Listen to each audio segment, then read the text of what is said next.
प्यारे दोस्तों नमस्कार। चलिए बढ़ते हैं और हिंदी साहित्य के इतिहास के प्रश्नोत्तर पढ़ते हैं। भारत माता कविता के रचनाकार का नाम बताइए।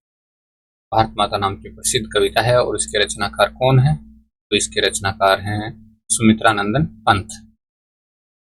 पिघलते पत्थर किस रचनाकार की रचना है? पिघलते पत्थर किस रचनाकार की रचना है? दोस्तों ये रांगे राघव की रचना है पिघलते पत्थर, क्योंकि रांगे राघव की। गरम पपड़ी किसकी कविता है? बहुत ही शानदार कविता है, ये व्यंग्यात्मक कविता है। ये सूर्यकांत त्रिपाठी निराला की कविता है जिसका नाम है गरम पपड़ी। अजय खंडर, अजय खंडर इस रचनाकार की रचना है? तो दोस्तों ये रांगे राघव की रचना है जिसका नाम है अजय खंडर। आधुनिक कवि इस रचनाकार की रचना है? आधुनिक कवि नाम से रचना है और ये कौन से रचनाकार की रचना है? तो सुमित्रानंदन पंत की रचना है ये, आधुनिक कवि नाम से। सतरंगे पंखों वाली, सतरंगे पंखों वाली किस कवि का काव्य संग्रह है? सतरंगे पंखों वाली काव्य संग्रह के कवि कौन है? तो ये बाबा नागार्जुन का काव्य संग्रह है सतरंगे पंखों वाली। रूप रंग रचना के रचनाकार का नाम बताइए। तो रूप रंग रचना के रचनाकार रामविलास शर्मा है। रामविलास शर्मा की रचना है रूप रंग। तो रूप रंग रचना के रचनाकार कौन है? रामविलास शर्मा। निर्झर किसकी कविता है? निर्झर, और ये दोस्तों शिवमंगल सिंह सुमन की कविता है जिसका नाम है निर्झर। फूल नहीं रंग बोलते हैं, फूल नहीं रंग बोलते हैं किस कवि का काव्य संग्रह है? बहुत ही प्रसिद्ध काव्य संग्रह है दोस्तों, फूल नहीं रंग बोलते हैं, और ये केदारनाथ अग्रवाल का काव्य संग्रह है फूल नहीं रंग बोलते हैं। सौंदर्य प्रतियोगिता किस कवि की कविता है? तो ये थोड़ा सा प्रतियोगिता शब्द दो बार है। तो दोस्तों ये नागार्जुन की रचना है सौंदर्य प्रतियोगिता नाम की रचना, कविता का रूप है।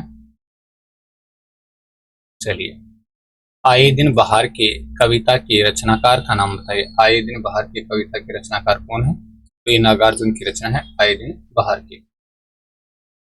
प्रेत का बयान किस कवि की कविता है? प्रेत का बयान किस कवि की कविता है? तो ये नागार्जुन की कविता है प्रेत का बयान।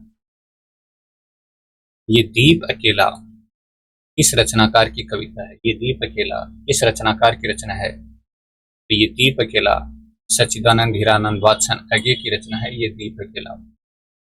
सांप नामक कविता, सांप नामक कविता के कवि का नाम बताइए। तो सांप नामक कविता के कवि हैं सच्चिदानंद हीरानंद वात्सन अगे। ये अगे जी की कविता है सांप, बहुत ही शानदार कविता है आधुनिक काल की। गीत फरोश किस रचनाकार की रचना है? गीत फरोश भवानी प्रसाद मिश्र की प्रसिद्ध रचना है गीत फरोश, भवानी प्रसाद मिश्र की। नदी के द्वीप, नदी के द्वीप इस रचनाकार की रचना है? नदी के द्वीप तो ये सच्चिदानंद हीरानंद वात्सन अगे की रचना है जिसका नाम है नदी के द्वीप। घाटी का बादल किसकी रचना है? घाटी का बादल ये धर्मवीर भारती की रचना है दोस्तों। घाटी का बादल किनकी है? धर्मवीर भारती की।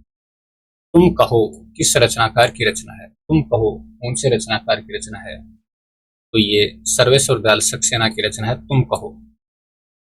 शाम की धूप कविता के रचनाकार का नाम बताइए। शाम की धूप कविता है और इसके रचनाकार कौन है? तो ये गिरजा कुमार माथुर की रचना है, कविता का रूप है शाम की धूप।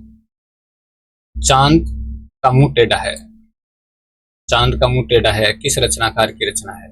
बहुत ही प्रसिद्ध रचना है और ये दोस्तों गजानन माधव मुक्तिबोध की रचना है चांद का मुंह टेढ़ा है। दूर तारा किस रचनाकार की रचना है? दूर तारा रचना के रचनाकार का नाम बताइए। दूर तारा ये गजानन माधव मुक्तिबोध की रचना है दूर तारा। व्यक्तित्व और खंडेर किस रचनाकार की रचना है? व्यक्तित्व और खंडेर कौन से रचनाकार की रचना है? तो दोस्तों ये गजानन माधव मुक्तिबोध की रचना है व्यक्तित्व और खंडेर, गजानन माधव मुक्तिबोध की। अंधेरे में किस रचनाकार की रचना? अंधेरे में एक लंबी कविता है दोस्तों, और ये किस रचनाकार की रचना है? तो इसका उत्तर है गजानन माधव मुक्तिबोध की एक प्रसिद्ध रचना है अंधेरे में। चक्रव्यूह किस रचनाकार की रचना है? चक्रव्यूह कौन से रचनाकार की रचना है? दोस्तों चक्रव्यूह रचना के रचनाकार कुंवर नारायण है। कुंवर नारायण की प्रसिद्ध रचना है चक्रव्यूह। ब्रह्म राक्षस किसकी रचना है? ब्रह्म राक्षस रचना के रचनाकार का नाम बताइए। तो ये गजानन माधव मुक्तिबोध की रचना है जिसका नाम है ब्रह्म राक्षस। तो ये वीडियो आपको कैसा लगा? अच्छा लगा तो दोस्तों अपने दोस्तों तक शेयर जरूर करें।